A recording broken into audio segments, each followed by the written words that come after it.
দুপুরের জন্য চাইনিজ খাবার রান্না করতে আছে, এইগুলোই আয়োজন করছি। দেখুন রান্নার জন্য পাতাকপি, খাসির ভুঁড়ি, খাসির এটাও খাসির ওই ভুঁড়ি, এটা খাসির নাড়ি, এটা তেল, এই যে খাসি থেকে তেল বাইর করছি দেখছেন চর্বি, আর এই যে খাসির মাথা, এই যে মাথা সিদ্ধ করতে আছে। এটা চাইনিজ খাবারের জন্য আজকের চাইনিজ খাবার এগুলো মেনু। দেখুন নিত্য নতুন চাইনিজ খাবার দেখার জন্য আমার পেজে ফলো করুন। এবং এটা সিদ্ধ করতে আসি অনেকক্ষণ, সিদ্ধ করার পর প্রায় 3 হইতে 4 ঘন্টা।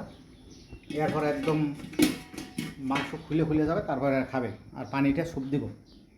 আজকের দুপুরের জন্য এগুলো আয়োজন করছি। এবং সাথে আছে এই যে দেখেন আলু সিদ্ধ করছি, আলু সিদ্ধ করে এখানে পানি দিয়ে ঝরাই রাখছি। এই যে আলু ভাজিও হবে আজকে, 5টা আইটেম দিব। তারপর সেই সাথে আছে ফ্রুট আছে, এই যে দেখুন আজকে দুপুরের জন্য চাইনিজ খাবার এগুলো আয়োজন করছি, রান্না করতে আসি। তাই ছোট্ট একটা ভিডিও করলাম বন্ধুরা। ভিডিওটি কেমন হয়েছে যদি ভালো লাগে থাকে লাইক করুন, কমেন্ট করুন এবং আমার সাথে থাকুন। ভালোবাসা দিন, অন্যকে দেখার জন্য শেয়ার করে দেন। সবাইকে শুভ দুপুর, আন্তরিক শুভেচ্ছা, অভিনন্দন। সবাই ভালো থাকুন, সুস্থ থাকুন এই কামনা করে এখনের মতো শেষ করছি। ভালো থাকুন।